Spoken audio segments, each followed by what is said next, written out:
Crosby, Gensel on the right. He scores! Jake Gensel! Hundley holds, steps up. Hundley sacks T.J. Watt. NFL history. Watt has tied Michael Strahan's single-season record.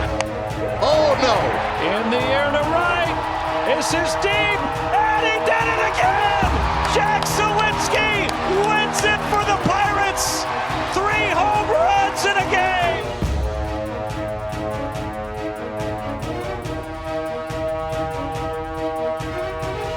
Welcome to another live edition of Pittsburgh Sportsline in the BPTV studio right here in the municipal building of Bethel Park. Thank you for watching us on Comcast 21, only in Bethel Park. Thank you for watching us on Verizon 32 in Bethel Park, all the way from Nemacolin, Cranberry, Wexford, and greater Pittsburgh area. So thank you all for watching it. Thanks to all of you on Facebook Live. We appreciate you. My friend and hero, one of the toughest guys at KO. He was a legend before I met him. I heard about Bill Means. Yes, sir. I salute you. Hope you're doing well, Bill. Thanks for tuning in tonight. On Facebook, we've been over that 7,000 mark, so this old dog learned how to get a few people to like the page. If you haven't liked it, tell your friends and relatives you can like it too, so they can join in with you on Facebook. And then make sure you check out I got to tell the new guy that's filling in. We have a Pittsburgh Sportsline channel now. On YouTube. On YouTube, too. Yeah, that's where it's at. You can just type it in. And we got almost 900 shows just on there. Wow. And, I do a few shows. My son, Drew, shout out, don't brag. Well, I did win 35 awards the last 10 years. So I hear about it at PCTV all the time. I know, and I salute them. They could all have been with us. And I got nominated for the Greater Pittsburgh Media Awards on October 19th that PCTV does, so I'll happily be there. And I got even an art show where I paint as won an award to be nominated. So I'm excited about going there. I don't know if I'll see my buddy that's a superstar on PCTV, Smoking Jim Frazier. I'm coming. So's Christmas. And we're not waiting for you. All right. We appreciate all of you watching it. But make sure you like our YouTube channel, Pittsburgh Sportsline. We're trying to get up to, at least 200. We're only around 140. So with the 7,000 likes on the page on Facebook, just click that subscribe. I'm asking you. I'll build it slowly, one a week, so you got time. And let's say hi to Smoking Jim Frazier. We got Nick VIP Callis. Definitely didn't just run in front of the camera right there. Yes. Well, Wasn't me. you could see he's like the road runner. Beep, beep. And we got a blast from the past. We got Anthony Tony Piano, otherwise known as A2. What a guy. What a guy. And he's always styling and profiling. And of course, I'm Alan Levine, the talking machine. We got our promos here. A2 doesn't know about it, but Nick made some videos of me talking about different promos we have. Please pay attention to our promos. We got a couple people need kidneys like I did and I got, and I'm doing well. And we have Albert Tripp Menu. He needs money. He's dying of lung disease. So he's in a deathly situation, no pun intended. So any money you can get to him and his wife, Jamie, would be great. And check it out. We're going to start our promos right now.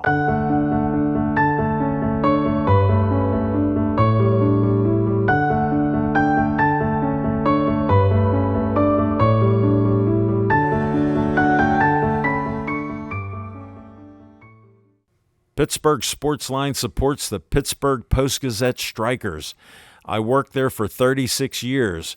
My former union, CWA PPMWS 14842, Pittsburgh Local Mailers Union number 22, is on strike. Even though health care benefits were secured for workers by the union, Post-Gazette management cut them out without the union's approval and still expected workers to show up without any coverage. Please cancel your Post-Gazette subscriptions online or in print. Pittsburgh Sportsline supports the Pittsburgh Post-Gazette Union Strikers. Frank Fanera, owner of Olive Oil's Pizzeria and the Hillcrest Shopping Center on Route 88. Call them at 412-831-1900. Every Tuesday night, Olive Oil's Pizzeria provides the host and the amazing volunteer crew with an XL pepperoni pizza and a full steak hoagie. They are delicious. Olive Oil's is proud to support Pittsburgh Sportsline and the volunteers at BPTV. Stay Joey strong. Joey Fabus died at 8 years old of brain cancer known as DIPG. Since then, the family has come together with community members to create the Joey Fabus Childhood Cancer Foundation, a 501c3 nonprofit. Since being founded, they've raised over $100,000. Go to jfccf.org to learn more about DIPG, to help spread awareness, and to see how else you can support and donate towards the fight against this dreaded brain cancer.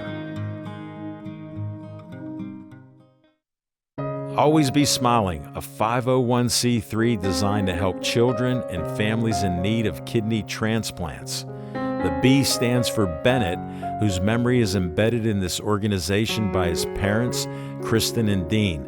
Despite the challenges he faced in his 16 and a half years of life, Bennett always had a smile on his face and spread kindness to everyone he could. Now, Always Be Smiling wants to pass on that kindness.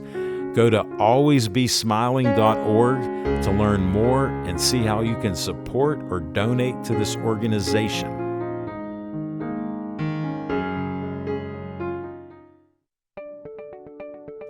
The Bethel Park Community Foundation has money for you.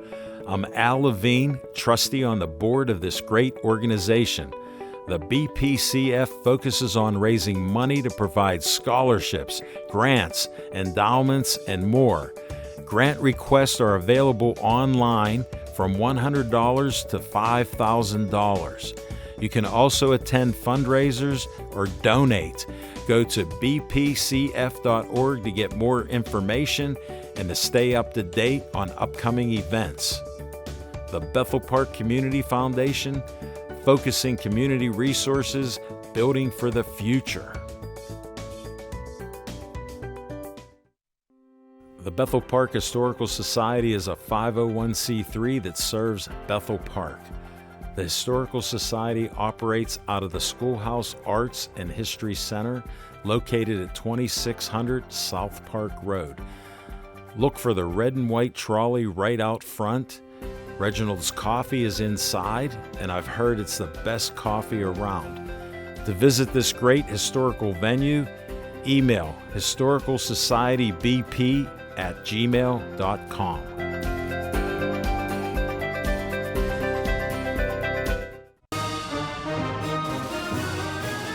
Hey everyone, I'm Mayor Allen and I need you to vote. But this year, it's not voting for me, it's voting for our farmers market.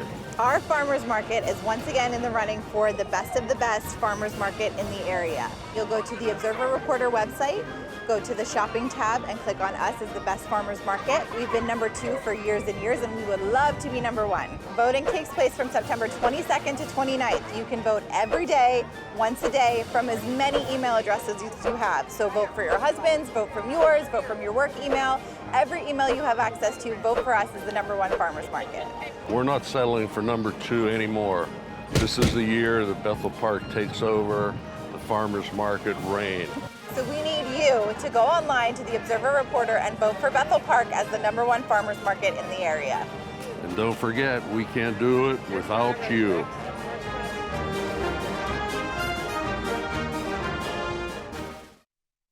Help save Pittsburgh police officer Jeffrey Crawford. Jeffrey is in need of a kidney donation. He's in stage 5 renal failure and he's on dialysis 3 times a week. He needs this kidney ASAP. To contact the UPMC donor registry, call 412-647-4438 or go to livingdonorreg.upmc.com. And to help spread awareness, use the hashtag #BlessJeff on socials. Let's come together to support Pittsburgh policeman Jeffrey Crawford in his time of need. Alex Reed is in need of a kidney. 2 weeks after college graduation, Alex's kidneys failed. A gracious donor gave Alex 7 years of life, but now he needs another kidney. To learn more about becoming a donor for Alex, call 830-285-2140 or go to kidneysolutions.org. Zhang Taekwondo just opened a new location in the South Hills, along with its location in Wexford and its inclusion in the curriculum of Provident Charter School in Troy Hill. Zhang uses Taekwondo to teach its students confidence and self-discipline through physical fitness. Zhang is offering a 4-week special. You get a uniform and lessons for $30. If you mention the Talking Machine, Smoking Jim, or VIP Nick, they'll give you a further discount. For more information, go to zhangtkd.com or call 724-934-9264. Thank you, sir. Are we good? There we go. All right, welcome back. Hope you enjoyed all the promos. Make sure you check them out where people need help. If you can afford it, donate at least $1. Do that. And special shout out to Zhang Taekwondo. They're looking for people there. They got deals that you can get in there and start working out and get in shape. I'm known as the board breaking machine by Grandmaster Zhang. I just talked to him the other day. A2 didn't know it. I did a forearm break with 3 boards. Wow. 3. I'm legendary with Zhang Taekwondo. They go, do you know how hard it is? I go, it was fun. They go, no, it is hard. So, all right, I think I see. What's on your mind? Smoking Jim Frazier. Thanks, Al Levine, the Talking Machine. And if you want the green, It's a slow, you got the slow C. one. Levine, a white cornerback here.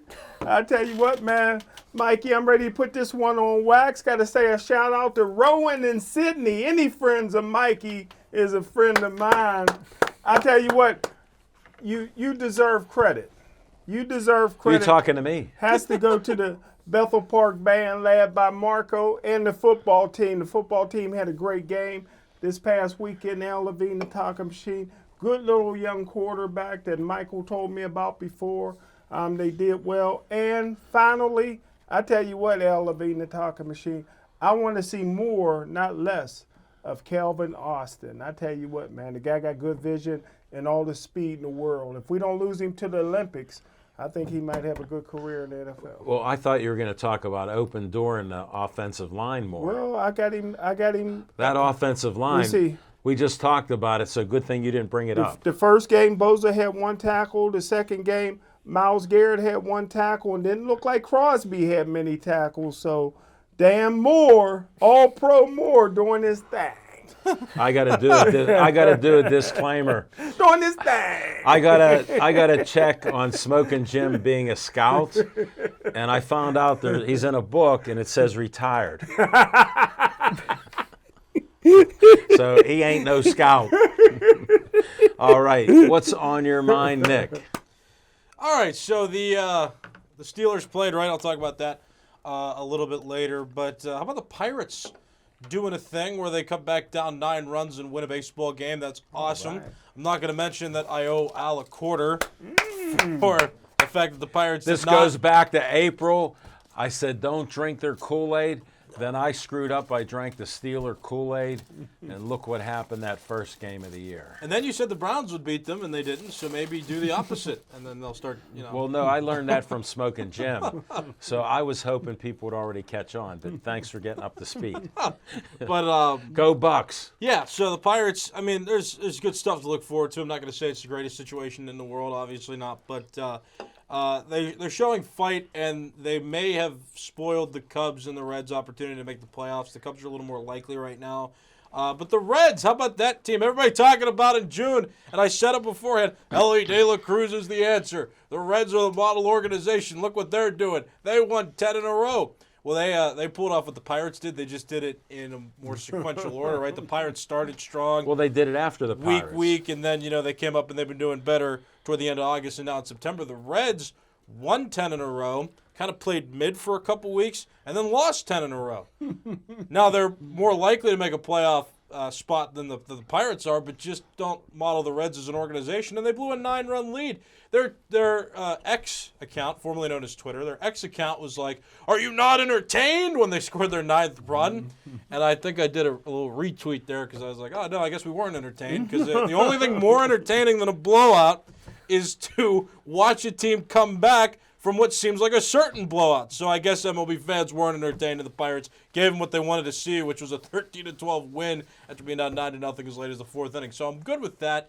But then just looking at it at another perspective too, it's only one game. Let's not shock the world, right? Because at the end of the day, the Pirates still aren't going to make the playoffs in Io Alacorta because they didn't reach 82 wins, and I did say they did reach 82 losses. They did reach 82 losses. Thank you, Al, for the reminder. Io Alacorta for that reason. Well, he said 84.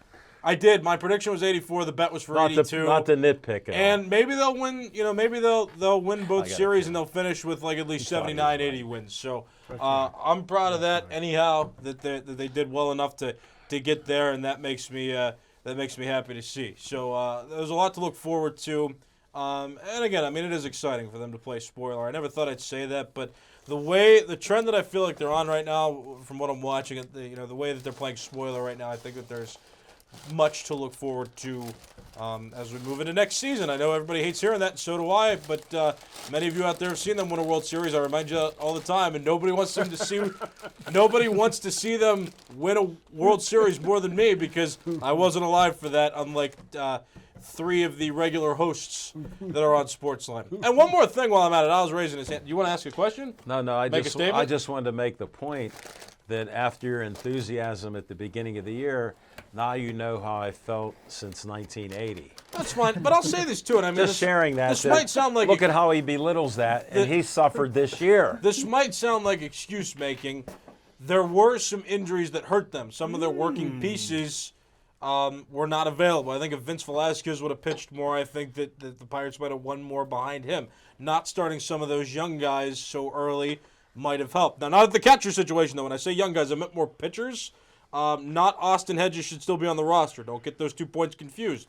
The young catchers should still have played when they did. But Cruz, yes, I like him being Endy. out was rough. Endy Rodriguez is good that they brought him up. But those things, like some players that were too young, I think got in too early. And, they've taken opportunities well, but I think that also hindered the Pirates' success. One more thing I want to mention, too, not Pittsburgh sports-related necessarily, but you mentioned board breaking. I kicked a board, too, during the first-year anniversary episode. I kicked one.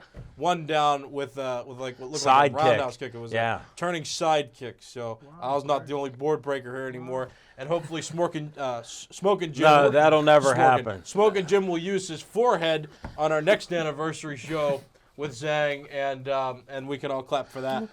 Only if he falls down head first. He can handle it. No, and Nick did very well, and Grandmaster Zhang, sign up in Bridgeville. Check him out, or if you're in the North Hills, Wexford, they do great things. And he has the only school in America, the Provident Charter School, where they teach dyslexic kids Taekwondo. So it's on the curriculum. Smoking Jim, you're Marco, so far get a cut off. of this. Look at that. He's gonna. Yeah, now you're not doing it because now you're on camera. He's so far off. All right, we got to go to Anthony Piano. What's on your mind? So- Welcome back.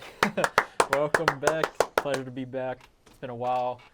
So what's been on my mind is definitely the blowout of the Dolphins versus the Broncos. Yeah. 70 points. The heck with the Broncos. That was an interesting series of events, I will say the least. The Dolphins are surprisingly a very dominant team, and I think that they might have deep playoff aspirations. If they all stay healthy, That's the key.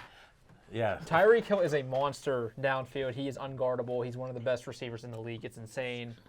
And the Broncos, they're just terrible. I mean, I don't think anybody expected the Broncos to stand a chance, but a 70-point Sean blowout. Payton did. Sean Payton. If Sean, well, he's a He sports couldn't. expert. He couldn't resurrect Russell Wilson. So I mean, look at how that happened. And kudos to Miami and what they did. Their coach, he's just a great guy. And Smoking Jim loves him because he's black. And he's from the area. Kevin McDaniels is uncle. There you go. Great See, Kevin. Smoking Jim knows the family, and he nephew.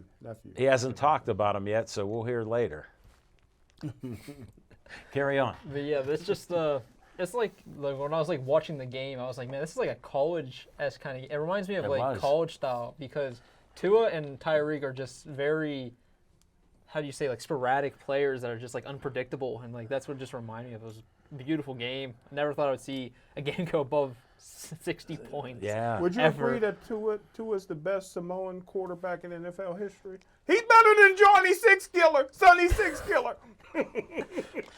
You're not a scout anymore. What you say doesn't mean a thing to us. Read history of sports, all the young people here, and then find out what Smoking Jim's even talking about. No, anything else you want to close it out? He interrupted you again No, that's rudely. fine. That's what's been pretty much on my mind because that was like the most exciting game in my opinion of the week. Well, That was probably in just- your life. Oh yeah, that was a really good game, I will say. So that's what's on my mind. No, thank you for that. Did you watch Oregon, Colorado? That was exciting. That was pretty funny to Hold watch. it. That's You can't part. help yourself, can That's you? part of what I wanted to bring up, Smoking Jim. I'm sorry. All right, what's on my mind? Smoking Jim got upset when I said I never liked prime time. I don't like being that bold and brash, and I don't like a guy being in the Hall of Fame making 0 tackles. Then he used the rules, which I give him all the credit in the world. He used the portal to an exceptional 86 players. And then one of the worst things, Smoking Jim was a student athlete, in parentheses, never went to class. Now, these other kids were student athletes. They all got thrown off the team. Now, everybody's rooting how great he is as a person and all that. What am I talking about? I'm talking about prime time. I'm not talking about Colorado U. So we sort of lost our focus there. And I was waiting for this to happen. And I give the Oregon coach, what a pep talk he gave at the beginning. He put it right out there. We're not about clicks. We're about winning. And guess what? I never saw a team fired up from the first minute. Like our Steelers, they don't start fast because they got the best motivational speaker called Tomlin. They never start fast.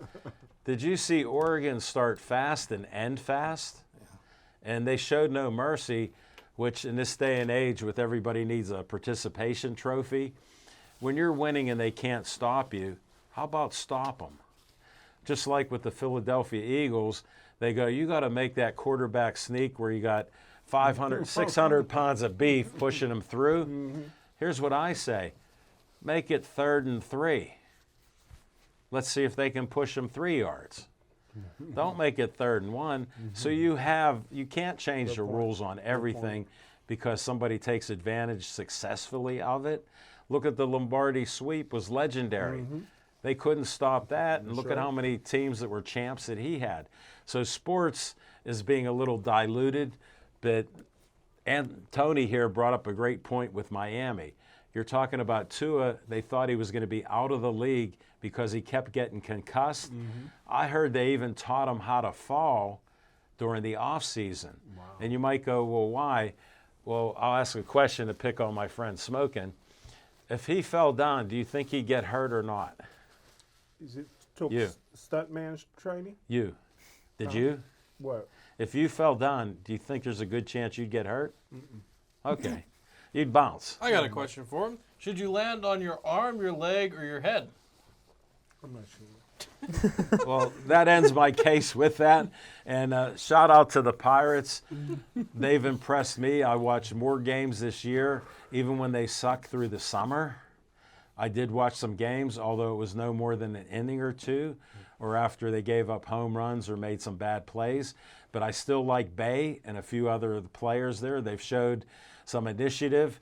And I just wanted to put a little caveat to Nick's thing. When you have these young players, we all want to see them play because we want to see if they belong in the majors. Then the other thing, when you go and blow up the team and put new players in and you hire 90% part-time players, what do we expect they're going to be? They're all part-time players. All right, think about that. We're coming back in 10 seconds. Fiction and fact from Smokin' Jim's Almanac.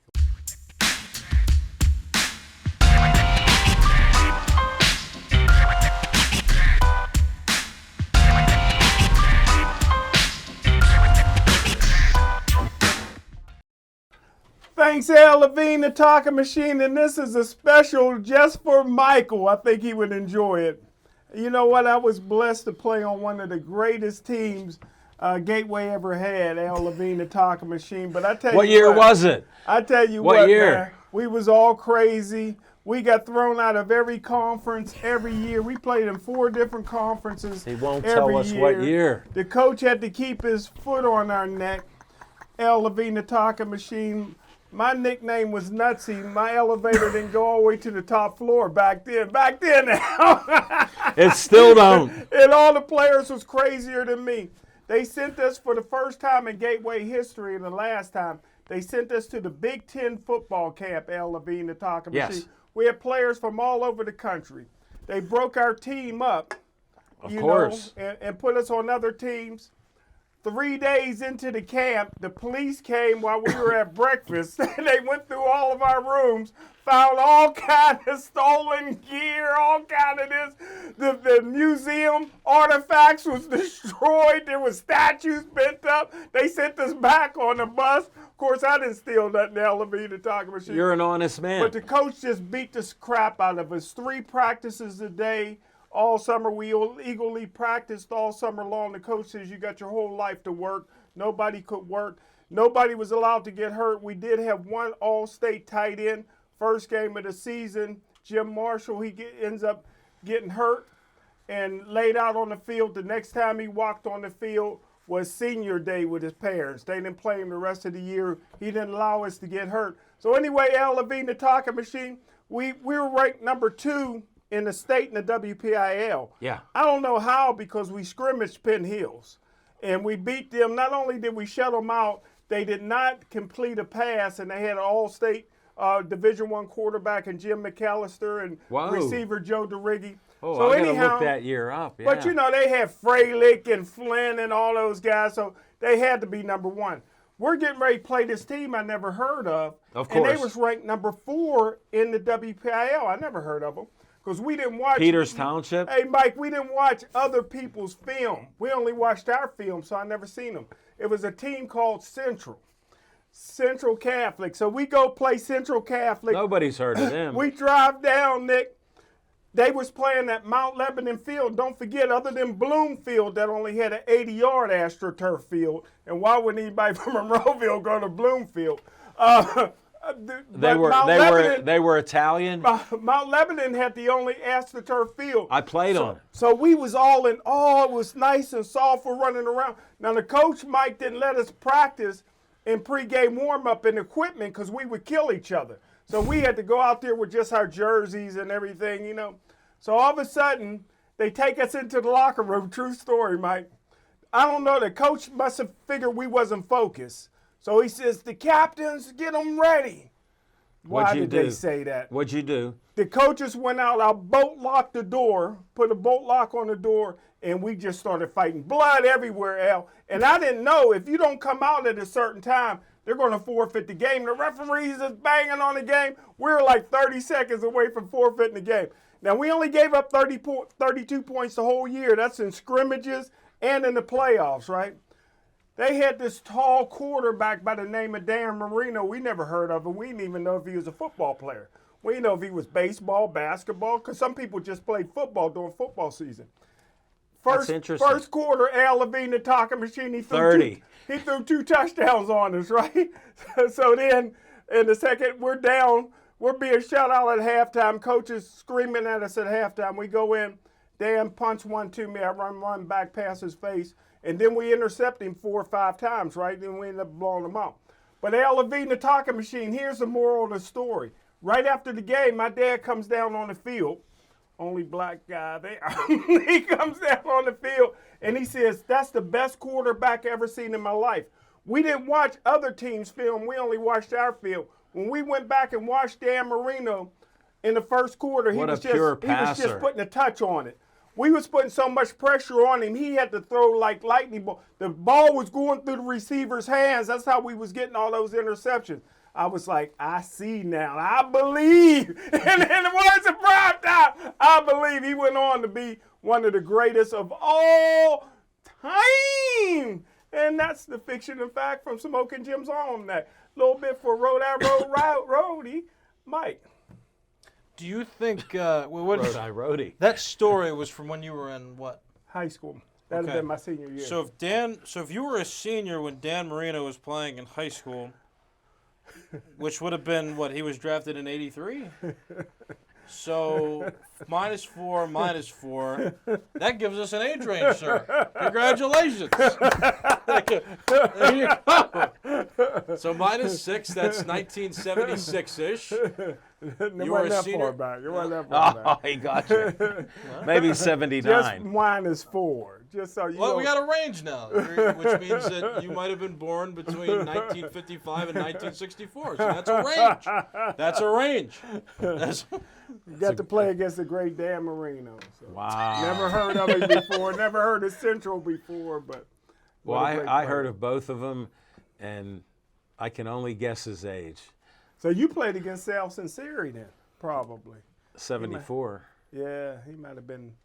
Yeah. We didn't play Central. Oh, you didn't play. Oh, you played Mount Lebanon. Rich Lebanon, kids. All these rich. Keystone Oaks back then. All the rich kids played each other. Keystone Oaks just had enough kids to get in the toughest division with Upper St. Clair, Mount Lebanon, Baldwin, Uniontown, and Cannon Mac. Michael, we was banded so bad we had to play Altoona, Johnstown, Erie. We played no local. That's our only local game. Well, you guys recruited. Well, they just hated us. They thought we were all nuts. Well, I got to shout out Ralph Williams. Hello, guys.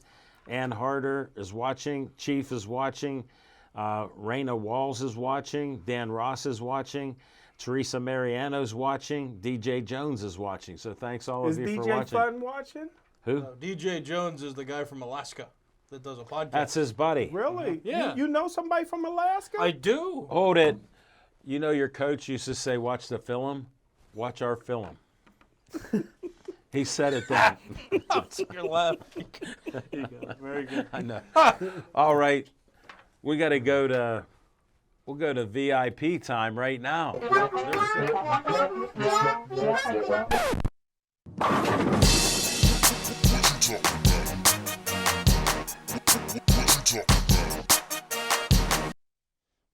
All right, the Steelers played a football game on Sunday and they won a football game, so that's exciting. Let's go over what went right first of all. They won. Better running. They won. Better running a little bit, especially as Jalen Warren's concerned. Pat Freiermuth was targeted a few different times. Deontay Johnson's not on the field anymore, so Calvin Austin can make some catches along with George Pickens. So we like that. And that's just stuff that wasn't working first game. Of course, the defense stuck it out. You missed Pickett. Pickett? Well, Pickett played well. He did. Their first One touchdown like that. We like that, right? We like that. Yeah, Pickett played well. I still hold, and the reason why I didn't mention Pickett right away was Sorry to interrupt you. I think that Pickett's played after that first week pretty well. Yeah. He's just been a victim of some circumstances that might have made him not play well, including, you know, what did I lost my train of thought? Yeah. What was I saying? Oh, the line. The line didn't block for him, so that was a start. So I mean, those. Oh, kind of did you circumstances I'm notice talking about. that? Like they're all talking about Najee Harris not running well. Mm-hmm. I counted a half a dozen runs that he got the ball with two guys from the other team next to him. Then they bring Warren in, and he's a blast of speed. Yeah. And I noticed that they block a guy so he could gain 5-6 yards. There you go. Right. So why is there that discrepancy on the line? 90% of Najee's runs, they had from two to four guys. We've gone on a tangent. That's why I didn't mention Pickett right away, is because I think that he's played well all throughout. I think he's been a victim. Oh, of you're those still doing circumstances. good stuff. Sorry. Right, yeah. Sorry to So- go negative, but that was one of the worst games I watched. I'll shut up now. All right, but Woo! But yeah, so the offense did some things better than before, and that's good. Now, Matt Canada, still not a fan of him, even though that play happened. And I disagree. I mean, some people on socials are talking about, oh, well, maybe we shouldn't blame Canada anymore, give him credit. He's getting credit, but it's like, that's one game. He doesn't have a steady track record yet of success. So I'm not ready to say, like, we'll give him credit. Like, he called that game, and if he called that game, that's fine. He did a good job. But, like, let's pump the brakes a little bit, too. I mean, I'm tired of the Steelers living in their fears and playing safe as an offense. I don't know if he's going to go back to that safe offense that he was playing before, but, like, stop that. I mean, it didn't work. It's not fun, and the Steelers aren't going to win that way. And I hope Canada doesn't have the opportunity to call plays in his fears anymore. And like Tomlin says, don't live in your fears. But I feel like the offense was doing that through the first two games, especially after being spooked by the 49ers. What? Spooked by the 49ers, right? Because they lost 30-7. Yeah, he knows. Anyway, yeah, Najee Harris, speaking of him in the line, I get that he tries to run well, or maybe the offensive line doesn't protect him like they should. But every play, it seems like he tries to take on the entire defensive front by himself. You know why? You've noticed, because the line can't block. Yeah, because they're in on him. Yeah. You played football. I played football as a center. I found out if you just step in front of a guy, you slow him down.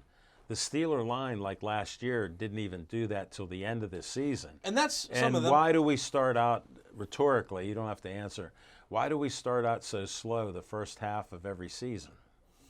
Well, it's been that way for a few seasons now. They did start super hot, and then they flailed at the end of the year. Okay, well, to my point is, wait a minute. Who's the head coach? Wait a minute. Okay, we're getting there. Hold on, we're getting there. You were taking your time. We're doing a well-rounded opinion. We got 20 minutes. I'll leave you two plenty of time. Don't you worry. No, I only need a couple minutes because I'll keep interrupting. Very good. So, yeah, but I mean, I feel like Najee at some point has to trust the path that the offensive line sets. I get sometimes they don't set a path, but I feel like he's also got to trust, like, okay, if there is a hole, hit it. He's not going to have a very long career. He's not going to be a sustainable NFL running back if every single play he's trying to take on the entire defense and do those shoves and jumps and whatever. So I'm concerned about him for that reason. The way he's playing is not sustainable. Through year one, maybe he needed to do that to survive and to gain yards, and it was impressive that he did.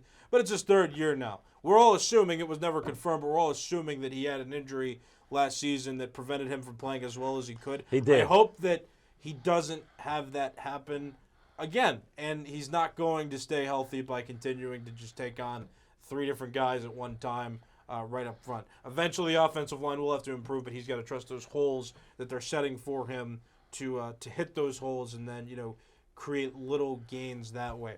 And one more thing. Mike Tomlin spoke today, and we're all talking about the mojo. The mojo is lost. So I think Spoken heard it. How do you spell liar? Tomlin just admitted today on his press conference, if you heard it, that he just threw that out there to say something colorful so that the media would eat it. And I think that's the first time. I'm not sure if he's ever done that before. Has he done that before? I got a point no, on no, that. No. Has he ever done that before? No. Has he? No. So, and here's he's what. never said that mojo thing before, or he's never said I lied to you guys. I think that's an interesting strategy by a head coach. I mean, I'm a member of the media in many ways, so you are. It's frustrating to me that we're getting that, the mojo thing, and we're talking about that, and we're supposed to be like, okay, maybe there's something little there, and then he's like, actually, there's no magic involved. It's just hard work. And nobody's really going to question him now because they're 2-1 and they look better. But that's just kind of sad to think about, right? Okay, now we can't brand mojo on T-shirts. And we can't, keep saying that Steelers mojo. Maybe we could. I think it would be funny to continue to do that, but as fans. But yeah, to just kind of have a head coach go out there and say, oh, actually, to be fully transparent with you, I just fed you something so that we could, because you guys are asking me the same thing over and over again in different ways. I'm amused by that, and I think it's just an interesting it's an interesting complexity among Tomlin's mind and the way he talks to, publicly that it's just it got my attention. I'm sure it got everybody's attention too because it's swirling everywhere. But that's just my take on it, and that's the opinions for today. No, you have good opinions. First, I want to know what you watch when Najee's running. Like, where do you see that they're blocking, that he's, hitting into people and other things? Because he's behind, like right where the quarterback is, the line's here, but the defense is here. So this is something I used to do as a running back because I wasn't very good. I didn't trust the line to give me the hole What'd that they you were do giving then? me. I bounced it to the outside. So Najee can try to bounce it further to the outside. That means he's running more toward the sideline, and he's trying to cut around the big cluster that's come in front and, get around it and try to run up the sideline where there's guaranteed space. But that's what defensive backs and safeties are supposed to do. They're supposed to, when they read that, they're supposed to be that last line of defense to get to those sidelines. So even if the line doesn't get to him as he bounces it, those guys are still going to eventually collapse in and get him, which means that if he's not hitting that hole, which is what I'm saying, if he's not He isn't. If he's not hitting the holes and he's trying to bounce everything outside, that means that he's not trusting the offensive line to even give him space to run, and that, I think, is the problem. Yeah, and part of the problem is, as I keep reiterating, is they're on him after he gets the handoff. No, I hear you there, but that doesn't happen every play. No, there was like 2 or 3 that it didn't. Right. And how about the one play that he got 2 blocks and got 22 yards? There you go. Well, that's one. I'm being optimistic here. I don't want to keep bringing it. But we compare it to Jaylen Warren. Jaylen Warren is hitting his holes, and Jaylen Warren he's not breaking out for many runs. You'll see there weren't too many that he broke out and got long yards like Najee did, but he's getting tinier chunks and tinier gains over his runs because he's hitting those holes. That's more sustainable for his health throughout a game and throughout his career, and that's more beneficial for the Steelers to chip away little by little with that running game than to miss a bunch and then rely on 2 big runs to get them yards and produce offense and score. Hi. Yeah, I was just going to bring some facts to the table Whoa. because against San Francisco, Najee averaged 5.2 yards a carry. Against Cleveland, 4.3, and against LA, 3.4. And Jaylen averaged 3.6 this week. Against Cleveland, 3.3, and against San Fran. Thank you for proving my point. You said L.A. in there once. What was that about? LA Raiders. Oh, yeah? LA Raiders. The LA Raiders? They used to be. No, not even. They're not even? Oakland. Oh, Las Vegas. My fault. The true facts.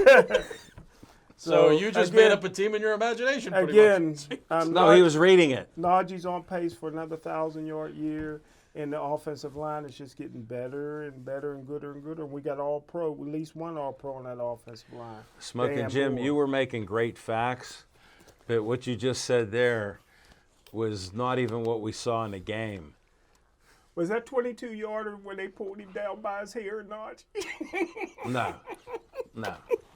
They tackled him. No, thanks, Smoking. Thanks, Nick. No, I appreciate it. But what I'm trying to show, he's 24, I'm 67, Smoking Jim's unknown. Look what we just said we saw, and look at what you saw and whatever else. So we all have our differing opinions. It was an ugly win. I'm glad we won. They exceeded my expectations. You thought that was ugly? We got to move on. The win against the Browns was ugly. These were all ugly. If you're not a Steeler fan and remember anything, we've had better wins many times. These wins are seriously, somebody used to say, what was that phrase? The standard is not the standard? Oh, look at the progress, though. The defense. Get the heck out of here. I disagree. The defense didn't score at all against the Raiders. The offense put up 23 points. Hold it. That's good. You know how rare it is for defenses to score 2 touchdowns back-to-back? That's why I say it's ugly. The Browns game. Well, I was just ugly. said this last game was ugly. I disagree because the offense put up 23. That's progress. That's good. Well, I call it a little bit of luck. And when you can get Pickett right in the middle of the field, which just hit him all day there and don't be afraid of it. Pickens, you mean? Yeah, Pickens by Pickett. That's why I Since say he's Deontay not being on the field is also beneficial because they're using better suited weapons to maneuver the passing attack. He's always open, so how can you not throw to him? He doesn't know how to get a touchdown, but he's good for getting complete passes. There you go. So at least we got something we can agree on. I still say it was ugly. Amy's watching. Hi, guys. Welcome, A2. Hello. Amy said, it's usual. Smoking Jim's always on fire. She said he's on fire. Thank you, Amy. And Amy said, I agree with you, Nick. Diane Mariana Rody's watching. Her husband's on camera. Her son's Marco in the control room with Uncle Johnny. Chanel Steeler Diva Rondino is watching. Amy Sliss, my dad is okay. He's wearing his heart monitor. He went to the heart doctor last Thursday. Prayers for your dad. Ever since he got COVID, he hasn't been the same. And I understand how that is as we get older and COVID's out there. It's now quadrupled in sicknesses and ER visits. So take care of your dad. And we're going to move on to, I haven't said this in so long. Let's see if we can get this. Take two with A2.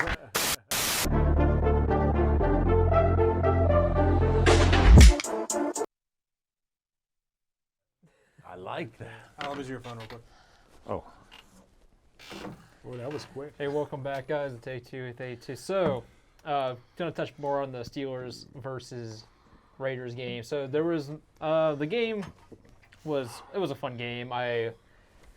But there was two things that happened in the game that I wanted to just talk about real quick. lay it on us. I want to hear your opinion. So there was two calls in the game that bothered me personally. It was both against the Steelers. It was a roughing the passer call against Minkah for the sack, and the I forget what the other. Does anyone remember the other call against Holcomb where he tackled yeah. Adams in the open? Did you say about the Minkah call too? Yeah. Okay. Those two calls, I agree that the NFL they have to worry about player safety. I get that. Player safety is a huge feature, but it's very hard to be safe in a contact sport. So, Great point. And then if they're concerned, I've been saying this for years, Steelers won Super Bowls with 14 games. We had 16. And what do we start, 17 games when they have all these concussions? Yeah. Look at Tua was almost out of the league last year. yeah, exactly. It's just So I'm just feeding into your Give point. me Serve it up. 20 games. That's what I like. He's an emperor. He said they're all pieces of meat. that would last till like Yeah. April. It's just, but the NFL has to. I feel like they have to be more clear with their rules and regulations when it comes to roughing the passer and also.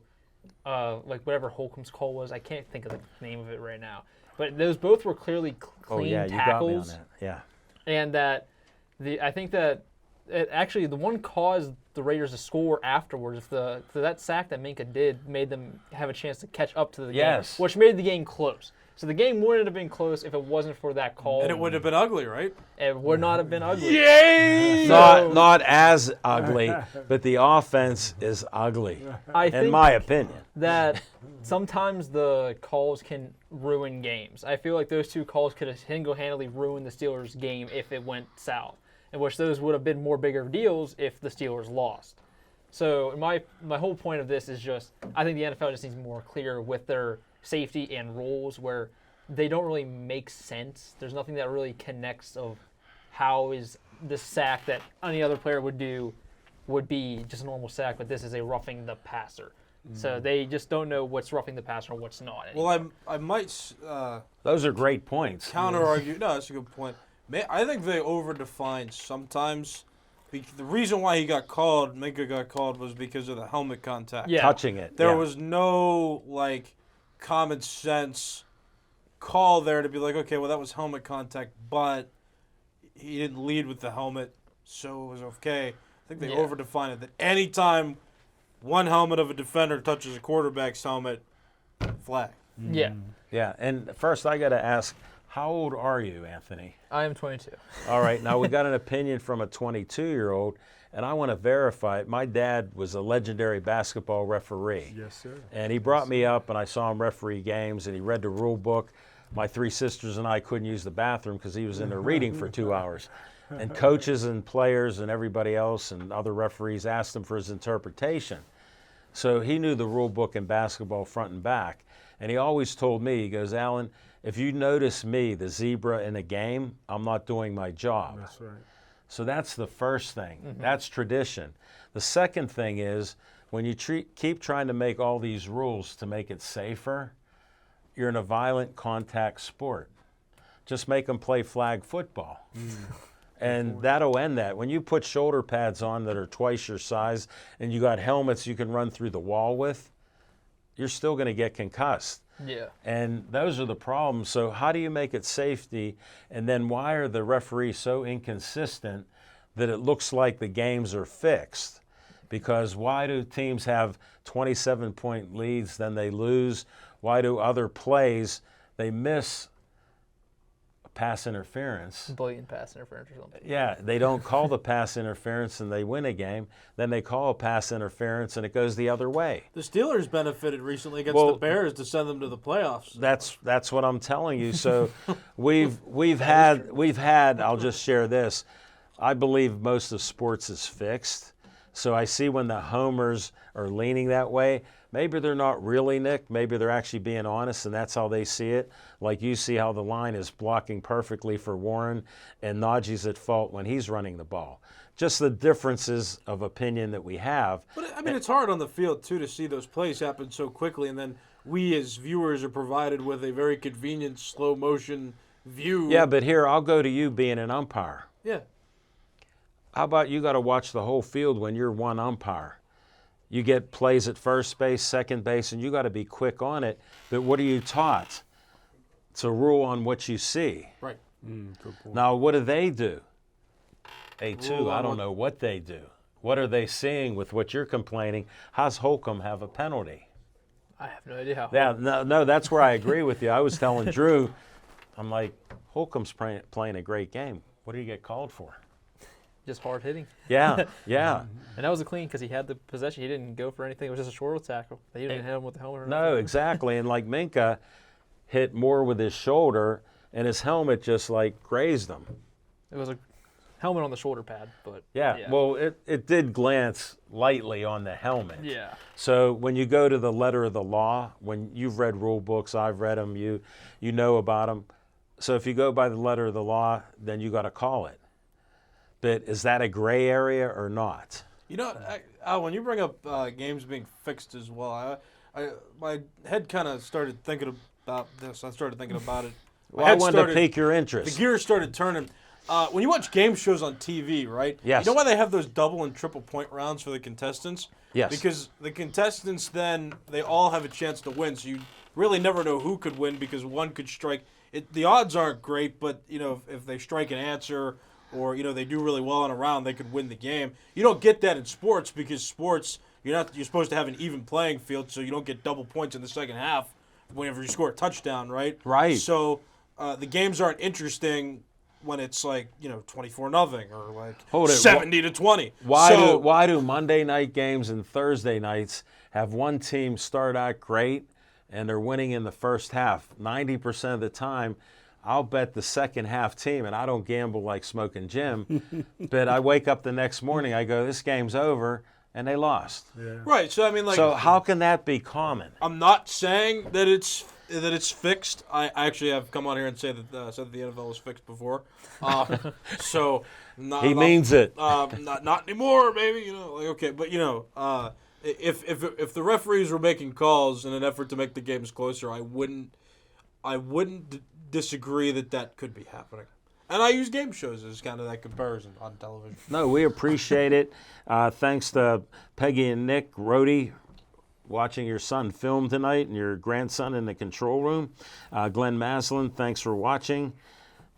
Let's see, we got all that covered. I guess I got to go to my segment. We're running out of time. 10 seconds for On Location.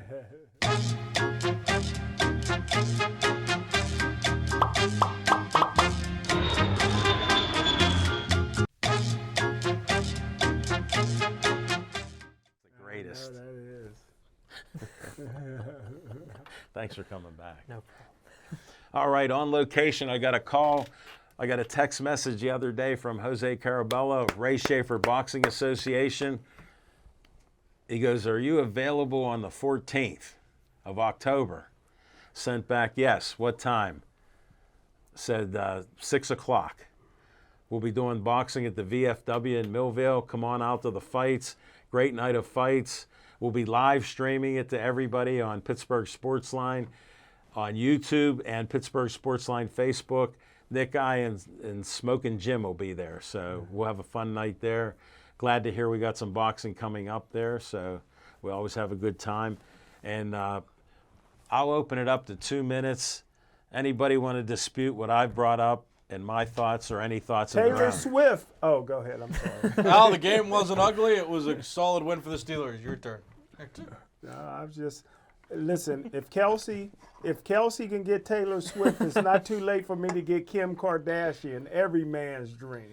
I don't want to say it. It's too late for you. No, it's not. I would argue it's not. Okay, well, Look at him. I'm just saying. That's all I'm going to say. Look at him. He's 41 years old. No. Quit playing with him Not like even that. that. Not even the age part. Nope. All right, George Malerbo. George Malerbo Sr. is watching, longtime friend from the Press and Post Gazette. And to see Swiftie in there, how about just going out or having her cheering on the window with his mother? Sales of his jerseys went up 400%. Wow. Can you imagine what Kansas City Chiefs are thinking? We just made $1 million on Swiftie going out with Kelsey. Her career is on the downturn, so I think that this publicity may help her a little bit. Are you serious? Kelsey got rid of You're that. so off the mark. She just had a tour that brought in $1 million. Billion. Maybe that post I saw was Billion. so sarcastic. No, I was being sarcastic about $1 million. Wow. Yeah, Yeah, it was $1 billion. there you go. So you can't believe everything you read on Twitter. Kelsey got rid of that black girl he was with all the music. He just broke up with her. She said she knew Smokin' Jim, like they all do. Hey, I'm glad we could entertain you. The disclaimer with him, he is a black man and he's not racist, but he makes these comments. They don't represent any of us, even A2 coming back, but we enjoy his humor. We hope you enjoyed our show, and thanks to all the volunteers helping us out tonight and their grandparents and wives and everybody else that tuned in. We appreciate you, and everybody else that watches us. Please subscribe Pittsburgh Sportsline channel. Nick did it all and edited it and has it looking great. Took me a year. And so you know, Smokin' Jim retired as a scout. Please stay, Joey, strong.